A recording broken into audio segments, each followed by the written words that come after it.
Muchas gracias. Ahora queremos dejar con ustedes a los representantes de los pueblos indígenas, Hortensia Cañumilla y Cristian Sangüesa.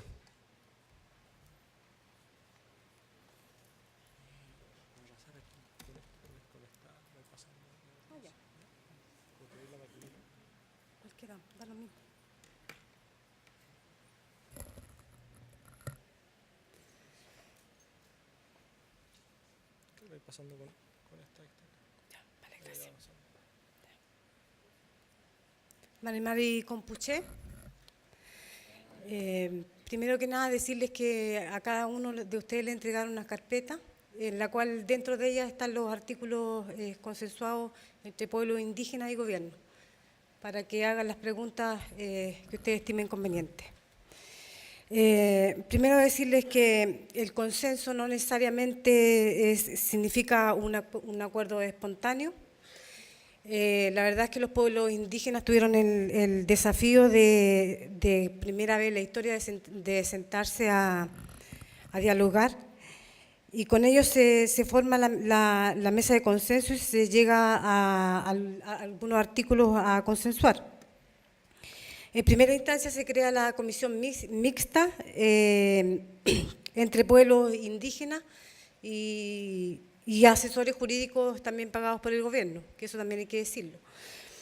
Esto nos ayudó a los pueblos indígenas a avanzar y a poder destrabar algunos artículos que realmente para nosotros los indígenas que no tenemos los estudios jurídicos, la verdad es que muchas veces nos quedan grandes estos artículos.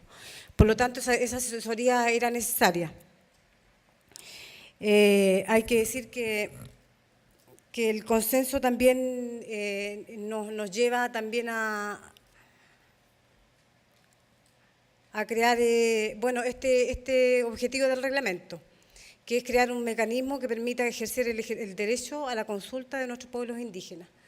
Por lo tanto, de acuerdo a ello, es que nosotros hablamos de buena fe. Una buena parte se centró en esta definición de los conceptos, ya que eran bastante difíciles, que nos permita llegar a acuerdos. Los pueblos indígenas, por primera vez en la historia, como decía antes, llegar a ponerse de acuerdo y luego después sentarse con el gobierno a negociar. Entonces, la buena fe nos lleva a reafirmar el consentimiento libre, previo e informado. Eso va para ambas partes, tanto como para el gobierno como para los pueblos indígenas. ¿Ya? Después tenemos como artículo el procedimiento apropiado.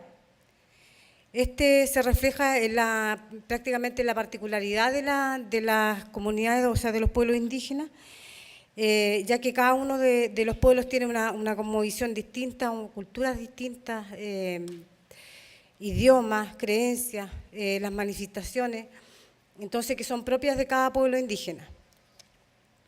¿Ya? Tenemos el carácter previo, la consulta a los pueblos indígenas será previa, dice que con debida antelación. O sea, de acuerdo al reglamento, no podría volver a suceder, por ejemplo, que se instalen o se hagan consultas o se instalen medidas sin ser consultadas. ¿Ya? Tenemos la pertinencia de la consulta. Cuando el órgano del Estado prevea la medida a consultar. Esta podrá ser a través de, una persona la puede solicitar o también, por ejemplo, las comunidades indígenas o asociaciones o instituciones representativas de los pueblos indígenas. También en este caso, en el Consejo de la CONADI, a través de por lo menos un consejero electo, que también puede pedir una consulta fundamentada, digamos. ¿Ya? Tenemos el proceso de consulta. Aquí en el proceso de consulta tenemos las etapas que son varias. En esto señala, por ejemplo, cómo se hace la consulta. Habla de los tiempos, la entrega de información desde los órganos del Estado, ya sea Ministerio de Medio Ambiente, Ministerio de Educación, cualquier órgano que dicte la medida, ¿ya?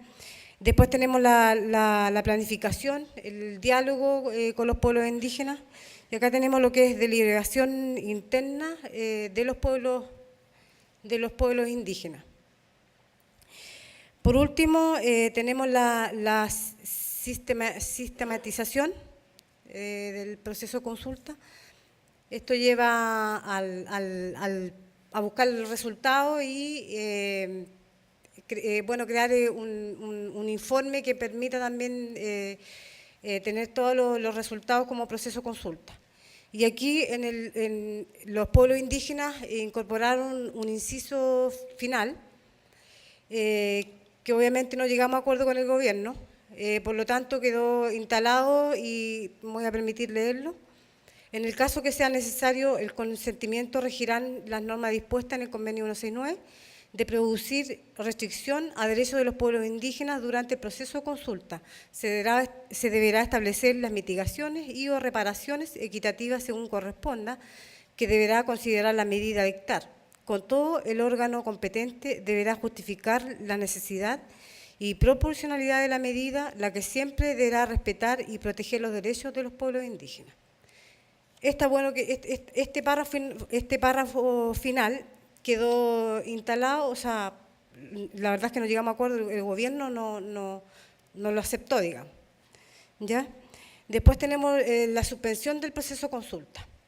En esta suspensión dice que si en caso que se produjeran hechos ajenos a las partes, en cualquiera de la etapa del proceso de consulta, esta se podrá suspender, ¿ya? Esta quedará en un informe y esta la puede suspender el órgano responsable que dicte la medida, ¿ya? Cumplido es el plazo mismo, el organismo respectivo podrá reanudar la etapa de consulta que se hubiera suspendido, dice, el lugar y las condiciones con que se garantice la continuidad del proceso. Después tenemos los sujetos de derecho a consulta. Estas son, bueno, obviamente que las instituciones representativas de los pueblos indígenas afectados y los pueblos indígenas y sus miembros afectados que ellos mismos determinen, ¿ya? En cada caso de que sea necesario. Una vez efectuada la convocatoria, en conformidad al artículo, bueno, hay unas X precisamente porque todavía no sabíamos cuál era el número precisamente del artículo al que se hacía mención, porque están todos interrelacionados, digamos. Del presente reglamento, cada pueblo determinará libremente sus instituciones representativas, tales como las organizaciones indígenas, tradicionales y o comunidades indígenas, ¿ya? De acuerdo a la ley indígena 19.253. Eso, y le doy la palabra a mi Cristian. Gracias. Bueno, muy buenas tardes a todas y todos los presentes. En honor al tiempo, ¿no? Intentaré ser tan breve como fue Iván en la exposición y trataré de transmitir un poco cuál fue el contexto en que emergen los consensos que se lograron en esta mesa. Para partir, señalar que mi rol en la mesa de consenso fue acompañar a los dirigentes y a los representantes de los pueblos indígenas en ayudar y compartir todas las herramientas e insumos jurídicos que fuesen necesarios al momento de dialogar con el pueblo, con los pueblos y a la vez con el gobierno para lograr una reglamentación adecuada que diese efectiva aplicación a la consulta previa, libre e informada. Y en ese contexto, el primer gran desafío fue entender qué es lo que se estaba realizando. Y lo que se estaba realizando era una doble tarea, ¿no? La primera tarea de ejercer un derecho, porque la consulta en sí mismo fue realizar un derecho que estaba en abstracto, contenido en un convenio. Y por otro, precisamente, regular ese derecho. Entonces el contexto era complicado, ¿no? Porque teníamos que, sobre la marcha, dar pie o dar existencia de realidad a algo que estaba contenido en un convenio, ¿no? Y que nunca se había realizado de esta forma. Entonces, el primer desafío fue comprender latamente qué es el derecho a la consulta previa y cómo esto permitió entonces enfrentar una discusión desde un enfoque de derechos. Y esa fue la misión.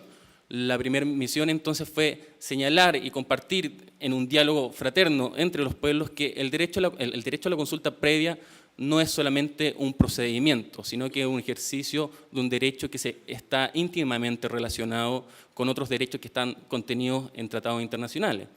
Y eso es lo que estamos hablando, es que precisamente el contenido esencial del derecho a la consulta previa está relacionado con otros derechos tanto como la autonomía, la participación, y que lo que busca efectivamente es dejar de lado esa lógica que se estaba imponiendo en la historia de los estados con los pueblos indígenas. Y esa fue la concepción con la cual los pueblos se presentaron a dialogar con el gobierno y que fue la primera traba, en efecto, porque la gran dificultad que nos encontramos es que el gobierno, si bien comprendía el convenio 169, no lo lograba entender en su profundidad. Y eso se vio reflejado en los tipos de acuerdos que se lograron y cómo llegamos a esos acuerdos. Cuando uno se consulta, bueno, ¿por qué entonces no se lograron ciertos acuerdos? No es por mero capricho o meras posiciones políticas, sino que la concepción de los derechos, cómo se estaban entendiendo por las partes, lograba una distancia que muchas veces no se pudo salvar, y esos son los casos de los artículos que no fueron consensuados. Aún así, yo quisiera explicar por qué no se llegaron a acuerdos, o bien por qué se lograron acuerdos, en dos puntos relevantes de esta materia, ¿no? Hortensia lo señaló muy claramente, los acuerdos no fueron espontáneos. Y eso implica que las distancias tuvieron que acortarse para llegar a esos acuerdos precisamente. Pero ¿qué pasó con temas tales como las municipalidades? Si es que efectivamente no pueden ser cubiertas por un reglamento como esto. Y la discusión que se dio, que es importante señalarla acá, es que a opinión de los pueblos indígenas sí era posible regular la consulta de las municipalidades a través de este reglamento. ¿Y por qué? Porque básicamente el Poder Ejecutivo sí tiene la potestad para regular esta materia y sí lo ha hecho respecto a otras materias con las municipalidades. Hay una serie de decretos supremos que regulan actividades de las municipalidades. Entonces, ahí se diluye un poco cuánta autonomía tienen las municipalidades. El argumento del gobierno en ese entonces fue señalar que en la ley orgánica de las municipalidades existe un capítulo particular sobre participación de la ciudadanía y que les dota competencia exclusiva a la municipalidad para que éstas regulen cómo se va a realizar la participación de la ciudadanía en general, en abstracto. Lo que señalaba, por otro lado, los pueblos indígenas es que era, en primer punto, ¿no?, si bien las municipalidades son autónomas y a la vez sí tienen un capítulo de participación ciudadana, no así tiene una regulación sobre la consulta previa. Entonces, el problema que nos encontramos era un choque de normas, no un choque normativo. Teníamos, por un lado, el convenio 169 y por otro lado, la ley orgánica de municipalidades. El primer punto que instalaron los pueblos indígenas en esta discusión es señalar que ambas tienen la misma jerarquía. De modo que la pregunta que se debe hacer quienes estaban componiendo esta mesa era, bueno, si tienen la misma jerarquía, ¿quién puede reglamentar este asunto? La pregunta interesante es señalar si es que acaso las municipalidades pueden regular un convenio 169, si es que tienen la potestad para hacerlo. La respuesta de los pueblos indígenas fue señalar que no, ¿cierto? Las municipalidades no tienen la potestad normativa de regular un convenio internacional, como el convenio 169. De modo que lo lógico era sostener lo que sostuvieron los pueblos indígenas, señalar que las municipalidades deben acogerse a este reglamento por cuanto el gobierno lo que está haciendo es regular una ley, ¿no?, un convenio internacional. Y quien tiene esa potestad es el presidente, no la municipalidad. Y a la vez, por unos criterios obvios de interpretación de la norma. Las normas se interpretan tanto por su tiempo como por su especialidad. Y nosotros lo que señalábamos en la mesa en ese entonces fue decir, ¿sabes qué? La Ley Orgánica Constitucional de Municipalidades habla sobre participación, pero no sobre participación indígena, a diferencia del Convenio 169, de modo que la norma especial sobre el tema era el Convenio 169 y no las municipalidades. Y en segundo punto, puesto que las normas se interpretan también en el momento en que éstas son adoptadas por los estados. Y en ese sentido, prima la que es especial, obviamente, y la que es adoptada con mayor tiempo cercano, ¿no? En este sentido, prima el convenio 169 porque es la norma que se adoptó por el Estado chileno con posterioridad a la ley de municipalidades. Entonces, desde ese punto de vista, era doblemente lógico sostener que el gobierno sí podría reglamentar el convenio 169 y hacerlo vinculante a las municipalidades. Esa fue la gran discusión que se dio con los pueblos y con el gobierno y que no permitió obviamente llegar a ese consenso y que en definitiva nos permite señalar que no fue espontáneo, ¿no? Y el otro tema importante fue preguntarse por qué no se llegó a consenso sobre participación, pero sí se logró consensuar que se saliera del eje normativo del reglamento. Eso fue un consenso, efectivamente, ¿no? Sacar de la regulación del reglamento la participación, y la respuesta del por qué se sacó este concepto de la regulación del reglamento es que básicamente si nosotros quisiéramos regular la participación de los pueblos indígenas mediante un reglamento, a través de este instrumento jurídico, mal podríamos dotar a los pueblos de potestades que le permitieran efectivamente participar. Es decir, a través de un reglamento no podríamos dotar a los pueblos indígenas de las herramientas jurídicas que les permitieran decidir, tal como lo establece el convenio 169. De modo que si lo hacíamos a través de un reglamento, podríamos correr el riesgo de restringir al final el tema. Y eso fue entonces el consenso que se llegó con la mesa entre el gobierno y pueblo, de decir, mejor no regular este asunto porque corremos este riesgo. Eso es básicamente cuál fue el contexto, pero es interesante rescatar el asunto, ¿no? Rescatar de que este procedimiento fue realizado a partir de la visión de los pueblos indígenas con un enfoque de derecho que les permitió desarrollar una actividad o un ejercicio de un derecho que se ve manifestado en el reglamento. Si uno observa la mayoría de las normas consensuadas, básicamente verbalizan o escriben algo que se estaba realizando en la práctica. O sea, la consulta que está dispuesta en el reglamento viene a rescatar todo este procedimiento, reconocerlo, identificar cuáles son las normas que les dan amplitud, ¿no? Y de un carácter abstracto, para que precisamente eso que se hizo esté en un reglamento y que permita, entre otras cosas, asumir todas las hipótesis posibles sobre qué se entiende por consulta. Y eso es un detalle solamente antes de terminar, que era cuál era la gran diferencia entre la concepción que entendían los hermanos Rapa Nui versus a los otros hermanos de los otros pueblos, que el pueblo Rapa Nui entendía que el proceso de consulta debía ser algo cercano a un plebiscito, ¿no? En el ejercicio de su autonomía claramente lo pueden exigir. La pregunta es si acaso podemos agotar ese enfoque o esa idea en un reglamento.